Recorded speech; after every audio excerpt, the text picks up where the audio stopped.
عن انس رضی اللہ تعالی عنہ قال قال رسول اللہ صلی اللہ علیہ وسلم، انس رضی اللہ تعالی عنہ سے روایت ہے، فرماتے ہیں کہ رسول کریم صلی اللہ علیہ وسلم نے ارشاد فرمایا، غدوۃ فی سبیل اللہ او روحۃ خیر من الدنیا وما فیہا، اللہ کے راستے میں ایک صبح گزارنا یا ایک شام گزارنا، یہ بھی ترجمہ کیا گیا ہے، لیکن زیادہ بہتر کیا ہے وہ بہتری کی وجہ بھی بتا دوں گا آپ کو۔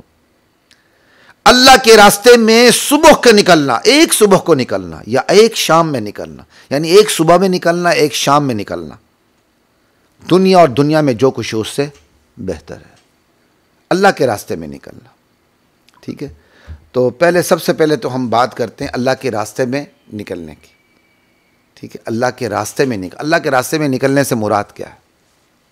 چونکہ فی سبیل اللہ عام ہے تو اس عموم کا تقاضا یہ ہے کہ اس کو عام ہی رکھا جائے۔ اللہ کے راستے میں آپ جہاد کے لیے نکلے، اللہ کے راستے میں آپ دعوت و تبلیغ کے لیے نکلے، اللہ کے راستے میں آپ تدریس کے لیے نکلے، یعنی اللہ کے راستے میں جو جس چیز پر بھی اللہ کا راستہ صادق آتا، وہ فی سبیل اللہ، وہ تبلیغ ہے، وہ جہاد ہے، سب پہ صادق آئے گا بشرطے کہ اللہ کا راستہ ہو۔ اس میں آپ اللہ کے راستے میں نکلتے ہیں، اعلاء کلمت اللہ کے لیے نکلتے ہیں، اس کے لیے کوئی بھی طریقہ اختیار کرتے ہیں، تو صبح کو نکلتے ہیں یا شام کو نکلتے ہیں۔ اس صبح میں نکلنا یا شام میں نکلنا، پوری صبح گزارنا نہیں، پوری شام گزارنا نہیں، اس صبح میں نکلنا آپ کا، وہ شام میں نکلنا آپ کا دنیا اور ما فیہا سے بہتر ہے، جو دنیا میں دو کچھ اس سے بہتر ہے۔ یہ میں نے فی سبیل اللہ کی کے الفاظ کو دیکھتے ہوئے اس میں عمومیت پر میں نے فوکس اس لیے کیا ہے کہ غالباً ہمارے بعض ساتھی فی سبیل اللہ کو صرف قتال کے لیے مختص کر دیتے ہیں۔ بھائی قتال پہ بطریق اولا صادق آئے گا۔ فی سبیل اللہ کے لفظ کے عموم کا تقاضا ہے کہ اس کو عام رکھا جائے۔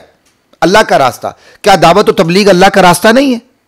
کیا مدارس کے اندر علم دین حاصل کرنا اللہ کا راستہ نہیں ہے؟ کیا مدارس کے اندر دین علم سکھانا اللہ کا راستہ نہیں ہے؟ ایک طالب علم ہے پنجاب کے کونے سے پنجاب کے شہر کا رخ کرتا ہے اللہ کے دین کو حاصل کرنے کے لیے، کسی مدرسے میں پڑھنے کے لیے، تو کیا اس پر فی سبیل اللہ کا اطلاق نہیں ہوگا؟ یہ زیادتی ہے کہ آپ اس پر اطلاق نہ کریں فی سبیل اللہ کا۔ ایک استاد ہے بلوچستان کے آخری کونے کھدرے میں رہتا ہے، وہ چلتے ہوئے کوئٹہ کے اندر آ کے کسی مدرسے کے اندر استاد لگتا ہے، تو یہ اس کا اپنے دیس کو چھوڑ کے پردیس میں آ کے اللہ کے دین کو اس کی سربلندی کے لیے تدریس کرنا، کیا یہ فی سبیل اللہ نہیں ہے؟ تو جوش میں آ کر فی سبیل اللہ کو صرف قتال کے لیے مختص کر دینا، یہ مبالغہ آ رہی ہے، یہ ٹھیک نہیں ہے۔ ہاں یہ کہہ سکتے ہیں فی سبیل اللہ، جس فی سبیل اللہ میں یعنی جس اللہ کے راستے میں جتنی زیادہ قربانی ہوگی اور جتنا زیادہ اخلاص ہوگا، اس کی قدر و قیمت اللہ کے ہاں اتنی ہی زیادہ ہوگی۔ چونکہ جہاد فی سبیل اللہ، قتال فی سبیل اللہ میں تلوار اٹھانے میں بہت بڑی قربانی دینی پڑتی، مال کی بھی، جان کی بھی، اولاد کی بھی، اوقات کی بھی، تو اس لیے یہ فی سبیل اللہ کا اطلاق بطریق اولا ہوگا جہاد فی سبیل یعنی قتال فی سبیل اللہ پر، سمجھے؟ اور بسا اوقات دعوت دینی بہت مشکل ہو جاتی ہے، بھائی آسان ہے، سمجھ آئی؟ تو اس لیے یہ زیادتی نہ کیا کریں کہ آپ مخصوص کر دیں، کسی ایک آدھ کتاب کا حوالہ دے دیں فلاں نے کہا ہے۔ اللہ تعالیٰ نے مجھے اور آپ کو بھی دانش اور فراست سے نوازا ہے، الفاظ کے عموم کو دیکھا کریں، کم سے کم اصول فقہ پڑھنے والے، اس پر دسترس رکھنے والے، اصول فقہ کے مزاج کو سمجھنے والے یہ غلطی نہیں کر سکتے کہ جو عمومی لفظ ہے اس کو آپ بالکل بند کر دیں۔ ہاں یہ کہہ سکتے ہیں بھائی اس راستے پر فی سبیل اللہ کا اطلاق زیادہ بہتر ہوتا ہے، بطریق اولا ہوتا ہے۔ تو صرف قربانی نہیں، اخلاص بھی۔ ایک بندے نے قربانی دی اللہ کے راستے میں، اس نے جان دے دی لیکن اخلاص نہیں تھا، وہ تو جہنم میں جائے گا نا۔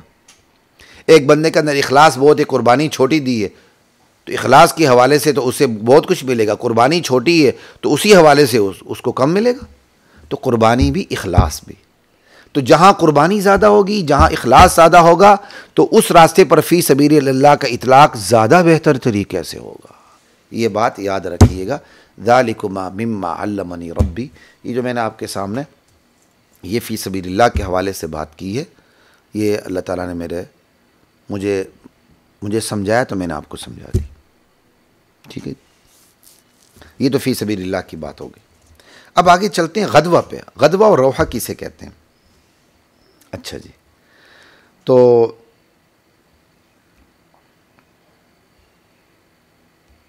غدوہ اور روحہ کے بارے میں آپ کو بتا دوں کہ اس میں نا میں نے عربی کتب میں دیکھا کہ اس میں مختلف اس کی وضاحتیں کی گئی ہیں. تو مجھے شوق بھی ہوا، کیونکہ غدوہ اور روحہ سے صرف صبح اور صرف لفظی مطلب صرف صبح اور شام مراد نہیں، وہ میں بعد میں بتاؤں گا آپ کو. پہلے غدوہ اور روحہ کو سمجھیں کہ اللہ کے راستے میں ایک غدوہ یا اللہ کے راستے میں ایک روحہ گزارنا، نکلنا، یہ دنیا ما فیہا سے بہتر ہے. غدوہ کسے کہتے ہیں میں آپ کو پڑھ کے سنا دیتا ہوں. ایک شرح میں لکھا ہوا ہے والغدوہ السیر فی الوقت الذی من اول النہار الی بدایت وقت الظہر. غدوہ کسے کہتے ہیں؟ بالکل صبح کی ابتدا میں، یعنی فجر میں نکلنا، جب صبح ہوتی نکلنا، اور کب تک؟ زور کے وقت کی ابتدا تک. بس زور کے وقت کی ابتدا تک، اس سے زیادہ نہیں. یہاں تک غدوہ کا اطلاق ہوتا ہے. اور روحہ کسے کہتے ہیں؟ من وقت الظہر الی اللیل، ظہر کے وقت سے لے کر رات تک. یعنی غدوہ کیا ہو گیا؟ صبح کی اول النہار سے زور کے وقت کی ابتدا تک، اور روحہ وقت زور سے الی اللیل، رات تک. اور رات ہماری غروب آفتاب سے شروع ہو جاتی ہے. ٹھیک ہے جی. اور دوسرا مجھے اس سے بھی اچھا لگا، اور جو میں ابھی پڑھ رہا ہوں یہ میں نے انٹرنیٹ سے عربی نکالی ہے شروحات، اور جو ابھی میں کہنے لگا ہوں اس کے نیچے کچھ معتبر مصادر کے چونکہ حوالہ ہے تو اس لیے میں نقل کرنے لگا ہوں. اگر خدا نہ خواستہ غلطی ہے تو وہ میری ہے، اللہ مجھے معاف فرمائے. یہ دیکھیں غدوہ کی بڑی بہترین کی کہ الغدوہ اول النہار قبل شروق الشمس. غدوہ کسے کہتے ہیں؟ بالکل اول النہار کو، بالکل فجر کے ابتدائی وقت کو، سورج طلوع ہونے سے پہلے. ابھی سورج طلوع ہوا نہیں، بالکل فجر کا جو اولین وقت ہے اس کو غدوہ کہتے ہیں. ٹھیک ہے. اور روحہ کسے کہتے ہیں؟ آخر النہار قبل غروب الشمس. روحہ کسے کہتے ہیں؟ دن کا آخری حصہ غروب شمس سے پہلے. یعنی غدوہ دن کا پہلا حصہ طلوع شمس سے پہلے، اور روحہ اس کے بالمقابل دن کا آخری حصہ غروب شمس سے پہلے. یہ مجھے بہت اچھا لگتا ہے. کیوں؟ اس میں حدیث کی تشریح زیادہ بہتر طریقے سے ہو سکتی ہے. کیا مطلب ہو گیا؟ آپ سنیں. اللہ کے راستے میں صبح کے بالکل ابتدائی وقت میں نکلنا، یا اللہ کے راستے میں یعنی اللہ کے راستے میں دن کے بالکل ابتدائی وقت میں نکلنا فجر کے وقت، یا اللہ کے راستے میں دن کے بالکل آخری حصے میں نکلنا قبل غروب الشمس، سورج سے پہلے. یہ دنیا ما فیہا سے بہتر ہے. اب یہ نکلنا کہا ہے، ٹھیک ہے، تو یہ تو چند منٹ ہو گئے، چند سیکنڈ ہو گئے، اس پر بھی صادق آتا ہے. تو کیا مطلب ہو گیا؟ محاورہ، یعنی حاصل خلاصہ، حاصل محصول یہ ہو گیا کہ حاصل محصول کی بحث تو پڑھی ہوگی شرح جامی میں، آپ لوگوں نے نہیں پڑھی تو اچھی شرح پڑھی. اب تو بڑے بڑے مدارس میں شرح جامی کی چھٹی کرا دی گئی ہے، حالانکہ استعداد تو شرح جامی جیسی کتابوں سے بنتی ہے. شرح ابن عقیل بہت اچھی ہے، استعداد اس سے نہیں بنتی جس طرح استعداد شرح جامی سے بنتی ہے. استعداد سے مراد یہ ہے مطالعے سے ایک چیز کا استنباط کرنا. یہ جو استنباط کا ملکہ ہے نا، شرح جامی اور شرح ابن عقیل میں کوئی تقابل نہیں ہے. ہاں شرح ابن عقیل میں بہت کچھ آپ کو آسانی سے مل جاتا ہے، آسانی سے عربی سمجھ جاتی ہے. ایک ہے استنباط، سمجھائی، سوال مقدر کے جواب، دفع دخل مقدر، سمجھائی، یہ ساری چیزیں اس کا ملکہ آپ کو شرح جامی جیسی کتابوں سے ملتا. خیر ایک بات آ گئی میں نے کر دی. تو اب یہ حاصل محصول، حاصل خلاصہ کیا ہوا کہ اللہ کے راستے میں آدھا گھنٹہ، 10 منٹ، 5 منٹ، 1 منٹ بھی دنیا اور دنیا کے اندر جو کچھ اس سے بہتر ہے. یعنی اللہ کے راستے میں ایک لمحہ گزارنا بھی، ایک لمحہ گزارنا بھی، چاہے وہ 24 گھنٹے میں سے کوئی بھی لمحہ ہو، یا صبح کا لمحہ ہو یا شام کا لمحہ ہو، اللہ کے راستے میں ایک لمحے کے لیے بھی نکلنا دنیا اور دنیا میں جو کچھ اس سے بہتر ہے. انشاءاللہ آپ کو یہ بات اب سمجھ میں آئی ہوگی. یہ میں نے غدوہ اور روحہ کی بات کیوں کی ہے. ٹھیک ہے. تو لغدوۃن، خیر ایک حدیث میں لغدوۃن کے لفظ ہے، چونکہ میرے سامنے جو حدیث ہے اس میں لام کا لفظ نہیں، بات ایک ہی ہے. غدوۃ فی سبیل اللہ اور روحۃ خیر من الدنیا وما فیہا. آگے دیکھیں جی، یہ بھی صحیح بخاری کی حدیث ہے. کیا کمال میں اللہ تعالیٰ جنت کی نعمتوں کا ذکر کر رہے ہیں. سنیے، یعنی اس میں دنیا کی بے ثباتی آ رہی ہے اور جنت آخرت کی فضیلتیں آ رہی ہیں. وَلَوْ أَنَّ امْرَأَةً مِّن نِّسَاءِ أَهْلِ الْجَنَّةِ، اگر اہل جنت کی عورتوں میں سے کوئی عورت اطلعت الى الارض، زمین کی طرف جھانک کے دیکھے، لأضاءت ما بینہما، تو جنت اور زمین کے درمیان جو ماحول ہے اس کو روشن کر کے منور کر کے رکھ دے.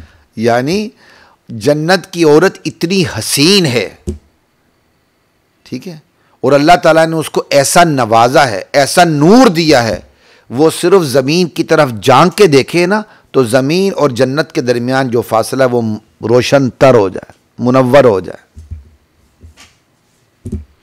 اب جو ان نعمتوں کی طرف دھیان دے گا تو وہ دنیا کی پینٹ شدہ عورتوں کی طرف غلط نگاہ رکھے گا. پینٹ شدہ میں نے اس لیے کہا، یہ پینٹ شدہ عورتیں ہی اپنی طرف مائل کرتی ہیں. مائلات ممیلات لابسات عاریات. اللہ اکبر. کیا کریں؟ یعنی جو جتنی بدصورت ہوتی ہے وہ چڑیل اتنے ہی اپنے اوپر ڈینٹنگ پینٹنگ کر کے اپنے آپ کو حور پری بنا کے باہر لاتی ہے اور اپنی اداؤں سے اپنی طرف مائل کرتی ہے. اور کوئی آنکھ جب اس کی طرف راغب ہوتی ہے تو پھر شور بھی مچاتی ہے، اور شور بھی بڑے قاعدے اور طریقے سے مچاتی ہے کہ میری مرضی کے بغیر مجھے ٹچ کیا، یعنی تیری مرضی کے بغیر تجھے ٹچ کرے تو ٹھیک ہے. انا للہ و انا الیہ راجعون. تو اب جو ان نعمتوں کی طرف جھانکے گا وہ دنیا میں کسی غلط عورت کی طرف دیکھے گا، اگر اس کی نظر بھی چلی گئی تو وہ اس کی نظر قابو میں رہے گی. کہ جنت کی عورت اتنی خوبصورت ہے جو اللہ نے اس کے لیے چھپا کے رکھی ہوئی ہے کہ وہ زمین کی طرف جھانک کے دیکھے تو زمین اور جنت کے درمیان جو جگہ ہے اس کو روشن کر دے. وَلَمَلَأَتْ مَا بَيْنَهُمَا رِيحًا، اور زمین کی طرف جھانک کے دیکھے تو صرف روشن نہ کر دے، جنت اور زمین کے درمیان جتنی بھی جگہ ہے سب کو معطر کر دے، خوشبودار کر دے. یعنی جنت کی عورتوں میں بدبو نہیں ہے، خوشبو ہی خوشبو ہے. تو انشاءاللہ کہتے ہیں نا، آؤ نا خوشبو لگا کر مردان، انشاءاللہ ہم خوشبو لگا کر جنت جائیں گے، وہاں بھی جو ملے گی وہ خوشبو والی ملے گی. کہتے ہیں نسوار ڈال کے آؤ نا مردان، پتہ نہیں مردان کہتے ہیں کیا کہتے ہیں، ہم نسوار کیوں ڈالیں بھائی. وَلَمَلَأَتْ مَا بَيْنَهُمَا رِيحًا، اور آگے بھی سنیں، وَلَنَصِيفُهَا عَلَى رَأْسِهَا خَيْرٌ مِّنَ الدُّنْيَا وَمَا فِيهَا. جنت کی عورت کے سر کے اوپر جو دوپٹہ ہے نا، دوپٹہ جو اوڑھنی، وہ دوپٹہ وہ اوڑھنی بھی دنیا اور دنیا کے اندر جو نعمتیں ان سے بہتر ہے. اللہ اکبر کبیرہ والحمد للہ کثیرہ. کتنی بڑی بات ہے جی. یہی بات ہے کہ یہ کیوں یہ نعمتیں بیان کی جا رہی ہیں، اسی لیے بیان کی جا رہی ہیں کہ بندے کی نگاہ یہاں کی نعمتوں پہ اٹک کے نہ رہ جائے اور اس طرح یہاں کی نعمتوں کا پیچھا نہ کرے کہ حلال حرام کی تمیز ختم ہو جائے. نہ، یہاں اپنی خواہشات پہ پاؤں رکھ کے زندگی گزارے تو خدا کی قسم یہاں کہ آپ کی اپنی عورت بھی آپ کے لیے حور بن جاتی ہے. سمجھائی؟ جب آپ کی نظر نہیں یہاں کسی غلط جگہ نہیں ٹکے گی تو آپ کو اپنی بیوی کالی کلوٹی بیوی بھی حور نظر آئے گی، یہ یاد رکھیں. اور اگر آپ کی نظر دنیا کے اندر ہر وقت آوارہ پھرے گی تو آپ کی حور پری جیسی بیوی بھی آپ کو چڑیل نظر آئے گی. یہ نوٹ کر لیں، یہ انسانی نفسیات ہے. جب آپ ننگے بدن ہر چیز اپنے سمارٹ فون کے اوپر ننگی چیزوں کو دیکھیں گے تو جب آپ حلال ذمہ داری کو سر انجام دینے کے لیے اپنے بیوی کے بستر پر ہوں گے تو آپ سے کچھ بھی نہیں ہو سکے گا. کیوں؟ آپ بظاہر اس سے زیادہ خوبصورت چیزیں، آرٹیفیشل چیزیں دیکھ چکے ہیں تو اب تو آپ پہ اثر ہی نہیں ہوتا. پھر جائیں گے، سمجھ آئی، جرمن دواخانہ پتہ نہیں وہ کیا، ایک دفعہ میں نے کہا بھی تھا، ہم بچے تھے تو ایسے گزرتے تھے تو ہر دیوار پہ لکھا ہوتا تھا صحت کا خزانہ، پتہ نہیں کیا کچھ لکھا ہوتا تھا. پھر جائیں گے دواخانے میں، آج کا مرد، آج کی عورت بیوٹی پارلر میں تیار ہوتی ہے، آج کا مرد دواخانے میں تیار ہوتا ہے، اور آج کا مرد دو جگہ تیار ہوتا ہے. عورت تو پھر بھی خیر، اب میں کیا بات کروں، پھر اب اس کرسی کے بھی کچھ تقاضے ہیں کہ میں زیادہ بات نہ کروں، بس چل اتنی بات کر دیتا ہوں.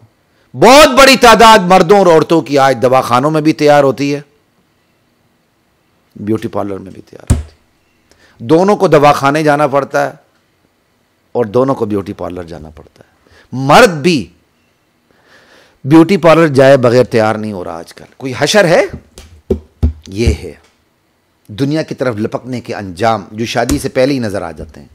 پھر بھی کسی کو عقل نہ آئے تو اپنی عقل پر ماتم کرے. وہ ماتم بھی کیسے کرے؟ عقل ہو تو ماتم کرے گا نا. وہ اتنی سی عقل بھی نہیں بچتی کہ ماتم کرے. وہ پھر یہی کہتا ہے میری بیوی اس کی مرضی، جہاں مرضی وہ رات گزارے، مجھے اعتراض کا کیا حق حاصل ہے؟ پتہ نہیں آپ کو میرا جسم میری مرضی والے یہاں تک کہہ دیتے ہیں. یاد رکھیے، جس طرح بد پرہیزی بندے کے جسم کا بیڑا غرق کر دیتی ہے، بالکل اسی طرح جو گناہ ہے، روحانی بد پرہیزی بندے کی عقل میں فتور ڈال دیتی ہے. اس کو اچھا برا لگتا ہے، برا اچھا لگتا ہے. یہ قرآن کہتا ہے فَمَنْ زُيِّنَ لَهُ سُوءُ عَمَلِهِ فَرَآهُ حَسَنًا. وَلَقَدْ أَنزَلْنَا